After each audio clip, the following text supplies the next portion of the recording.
Oh, Epe!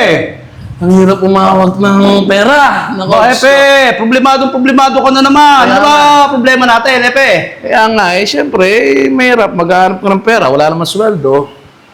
Pera lang? Hirapan ka, Diyos ko naman. Diyos ko. Bigyan ka kung gusto mo, easy money. Oh.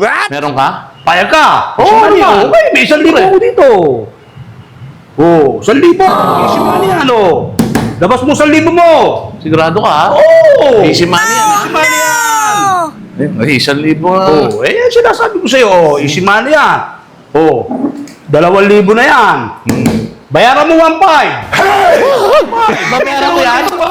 Pampay, babayaran ko? May 2,000 ka, 1,500 lang. Yun na yan, easy money. Ayos to, ah. Yan sinasabi ko sa'yo. 2,000 sa mga karating yan, bigyan mo ka. 1,500 mo lang bayaran. 1,500 ba? Okay. Ayos, easy money, di ba? Ay, ganun lang pala kumita ng pera. Grabe, si Junior lang pala.